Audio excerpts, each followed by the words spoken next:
Selamat pagi dan salam sejahtera untuk kita semua. Pada kesempatan kali ini, saya akan menyampaikan materi mengenai laporan arus kas dengan metode tidak langsung. Sebelum presentasi saya mulai, izinkan saya memperkenalkan diri terlebih dahulu.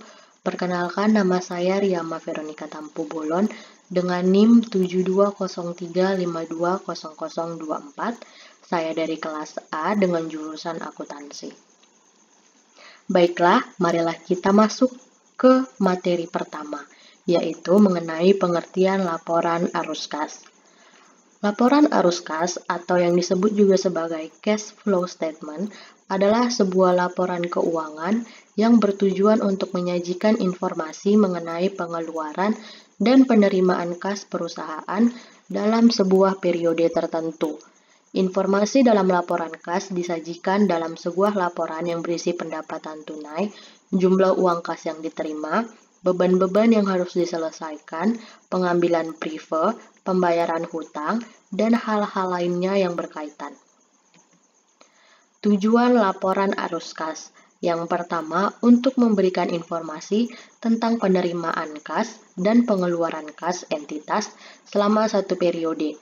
Kemudian, untuk menyediakan informasi tentang kegiatan operasi investasi dan pembiayaan entitas tersebut atas dasar kas. Selanjutnya, manfaat laporan arus kas. Yang pertama, memberikan informasi terkait arus kas yang terjadi sebagai acuan dalam menyusun strategi keuangan ke depannya. Kemudian, yang kedua, untuk memudahkan perusahaan melakukan evaluasi, melihat efisiensi kas perusahaan selama setahun ke belakang dan untuk efisiensi kas di tahun berikutnya. Kemudian yang ketiga, perusahaan menjadi lebih mudah dalam mengukur keberhasilan bisnis. Dan yang keempat, menjadi acuan peningkatan investasi suatu perusahaan. Selanjutnya ada metode tidak langsung dalam laporan arus kas. Metode tidak langsung merupakan penyajian aktivitas operasi berdasarkan laba atau rugi neto yang disesuaikan dengan mengoreksi pengaruh transaksi non-kas, penangguhan atau akrual dari penerimaan atau pembayaran kas untuk operasi masa lalu dan masa depan, dan unsur penghasilan atau beban yang terkait dengan arus investasi atau pendanaan. Selanjutnya, keunggulan yang dapat dirasakan dengan menggunakan metode laporan arus kas tidak langsung. Metode tidak langsung lebih memusatkan pada perbedaan laba bersih dan arus kas dari aktivitas operasi, sehingga dapat menunjukkan hubungan antara laporan laba rugi, neraca, dan arus kas. Untuk membuat laporan arus kas dengan metode ini lebih mudah, karena data yang diperlukan dapat tersedia dengan mudah, dan biaya yang dikeluarkan lebih mudah dibandingkan dengan metode langsung. Akun-akun yang termasuk ke dalam laporan kas tidak langsung. Yang pertama ada piutang usaha, kemudian ada persediaan, kemudian ada beban dibayar di muka, ada keuntungan atau rugi atas pelepasan aset tetap, kemudian ada beban depresiasi dan amortisasi, ada utang usaha, kemudian yang terakhir ada hutang pajak penghasilan. Kemudian ada bagian pencatatan laporan arus kas. Yang pertama, kegiatan arus kas aktivitas operasi. Yang kedua itu ada kegiatan arus kas berdasarkan aktivitas investasi. Yang terakhir ada kegiatan arus kas aktivitas pendanaan. Selanjutnya kita masuk ke tahapan atau langkah-langkah penyusunan laporan arus kas dengan metode tidak langsung.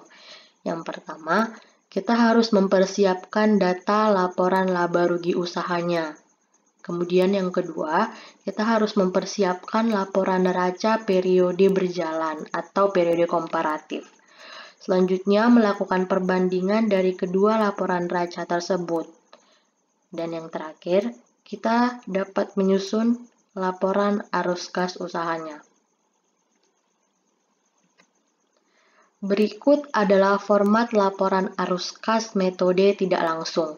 Dari format di sini, kita dapat melihat bahwa ada 3 pencatatan yang harus ada pada laporan arus kas untuk metode tidak langsung. Yang pertama itu ada arus kas yang berasal dari kegiatan operasi, yaitu mulai dari biaya depresiasi sampai dengan aliran kas bersih dari kegiatan operasi, yaitu totalnya. Kemudian ada pencatatan aliran kas yang berasal dari kegiatan investasi. Dan yang terakhir, ada aliran kas dari kegiatan pembiayaan.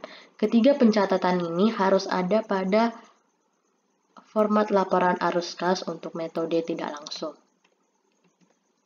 Selanjutnya, kita masuk ke contoh soal laporan kas metode tidak langsung.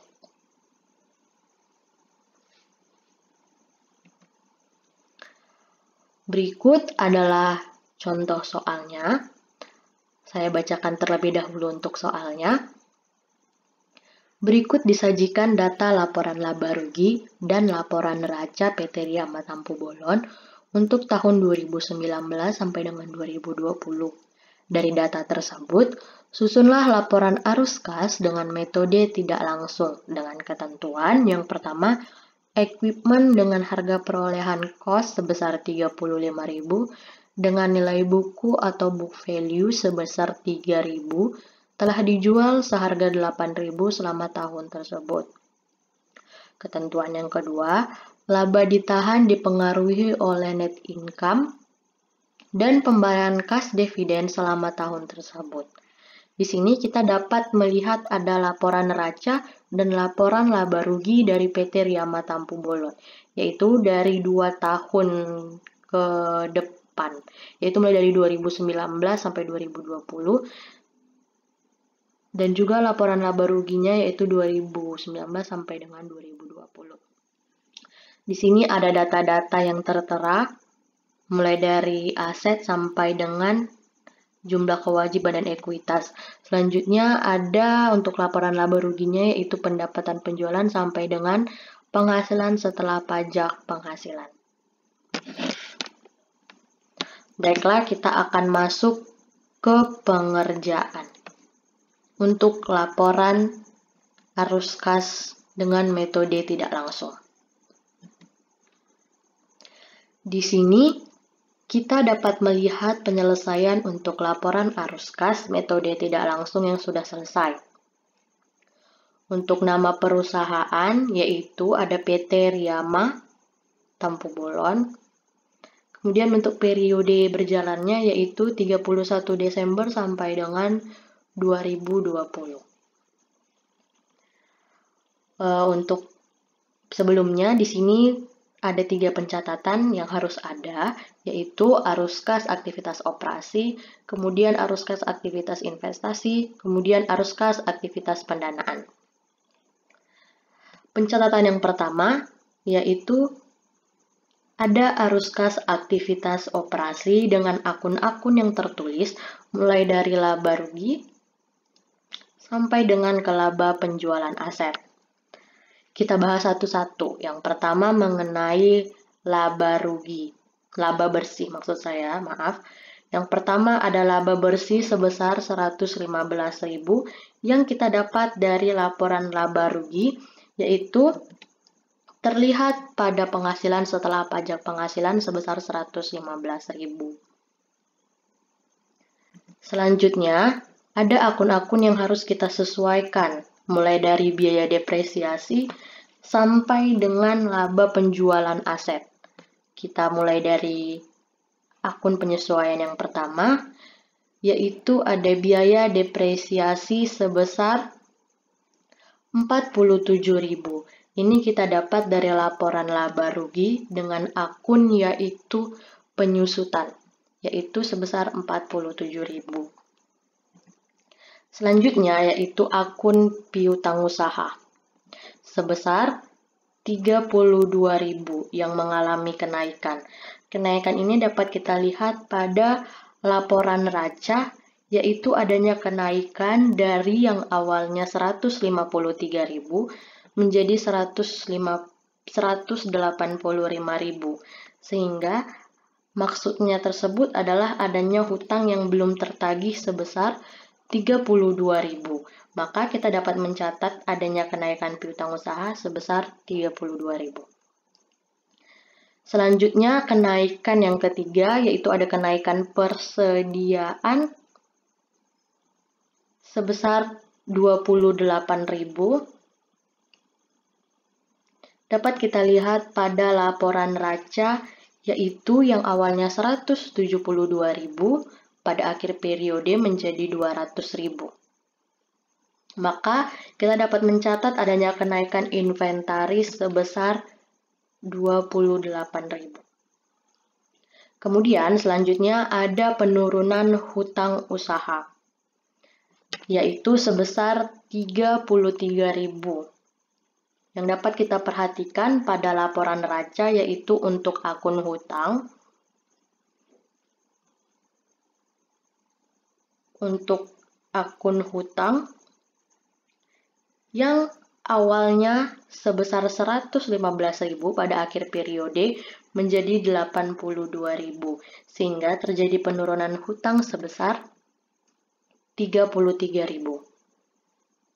Selanjutnya, untuk akun yang disesuaikan yaitu ada laba penjualan aset. Laba penjualan aset ini dapat kita lihat pada laporan laba rugi yaitu pada pencatatan keuntungan penjualan. Ini keuntungan penjualan peralatan sebesar 7.000 yang mengurangi kas karena merupakan laba non-operasional. Selanjutnya, kita total semua dengan akun arus kas bersih dari aktivitas operasi yaitu sebesar 184.000. Maka, pencatatan arus kas untuk aktivitas operasi telah selesai. Kita berlanjut untuk pencatatan arus kas aktivitas investasi PT Riyama Tampu Bolon. Pencatatan yang pertama ada pencatatan penjualan aset. Pencatatan penjualan aset sebesar 8.000 kita dapat dari informasi berdasarkan soal, yaitu adanya penjualan sebesar 8.000 selama tahun tersebut. Karena kita menjual aset, maka kita akan mendapatkan penambahan kas. Pencatatan yang kedua yaitu pencatatan pembelian aset. Untuk pencatatan pembelian aset, terlebih dulu kita melihat saldo akhir aset.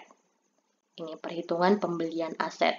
Yang pertama, kita melihat saldo akhir aset yaitu mulai tanggal 31 Desember 2020 yaitu ada sebesar 200.000.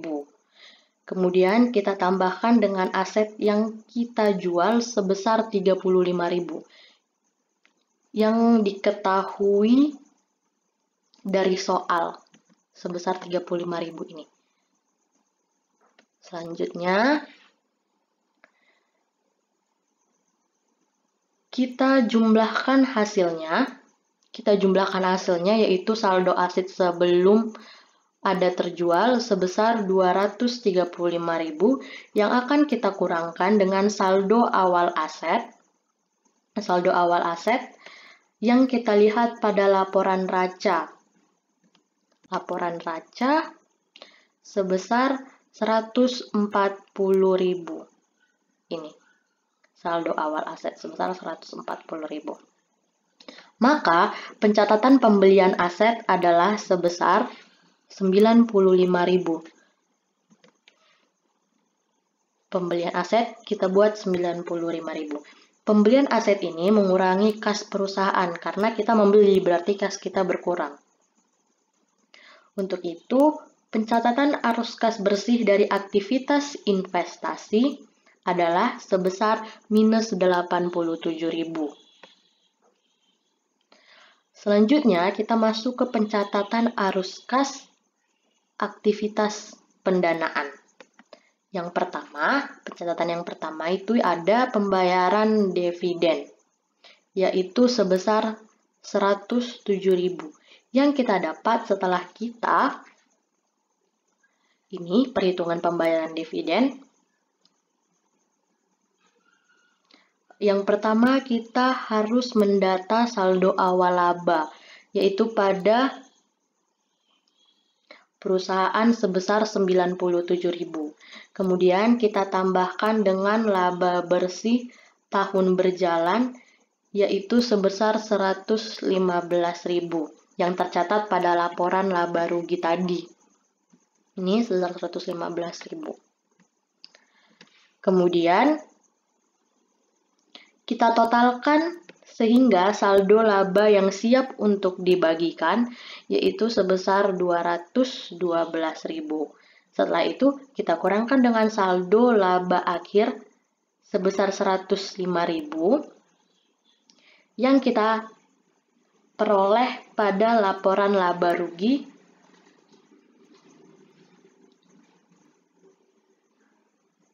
sehingga kita dapat mengetahui bahwa total pembayaran dividen yaitu sebesar 107.000 yang akan mengurangi kas perusahaan. Di sini akan mengurangi kas perusahaan karena sudah dibayarkan sebagai pembayaran dividen. Pencatatan kedua yaitu kenaikan hutang jangka panjang sebesar 47.000 yang dapat kita lihat pada laporan neraca, yaitu pada awalnya di sini ada hutang jangka panjang. Pada awalnya hutang jangka panjang itu sebesar 53.000. Kemudian pada akhir periode sebesar 100.000. Maka terjadi kenaikan hutang jangka panjang sebesar 47.000. Yang akan menambah kas, karena kalau kita meminjam hutang berarti kas kita bertambah. Kemudian yang ketiga, kita akan menotalkan arus kas bersih aktivitas pendanaan. Maka pencatatan arus kas bersih aktivitas pendanaan adalah sebesar minus 60.000. Langkah terakhir yaitu menghitung keseluruhan hasil akhir dari laporan arus kas untuk metode tidak langsung, yaitu dengan menjumlahkan seluruh pencatatan mulai dari arus kas aktivitas operasi, arus kas aktivitas investasi, arus kas aktivitas pendanaan. Yang apabila ditotal, maka hasilnya sebesar positif 37.000. Maka kenaikan arus kas bersih yang kita dapatkan adalah sebesar 37.000. Karena hasilnya positif, maka pencatatan ini dicatat sebagai kenaikan arus kas. Kemudian kita melihat saldo awal kas dan setara kas, yaitu sebesar 49.000 yang kita dapatkan dari laporan neraca, yaitu pada awalnya sebesar 49.000 ya. Kemudian setelah itu kita jumlahkan dengan kenaikan arus kas bersih sebesar 37.000 tadi. Sehingga kita mendapatkan saldo akhir kas dan setara kas yaitu sebesar 86.000. Selanjutnya, kita cocokkan antara saldo kas akhir dan setara kas yang akhir ini, sebesar 86.000 ini, dengan saldo pada laporan arus kas dengan saldo akhir pada laporan keuangan. Apabila hasilnya sama, maka pengerjaan untuk laporan arus kas metode tidak langsung dinyatakan benar. Nah, pada soal ini, saldo kas dan setara kas untuk laporan arus kas metode tidak langsung ini sebesar 86.000. Dan kemudian, untuk saldo akhir kas dan setara kas pada laporan neraca, untuk akhir periodenya sebesar 86 juga. Hasilnya sama untuk laporan neraca dan juga laporan arus kas sebesar 86.000.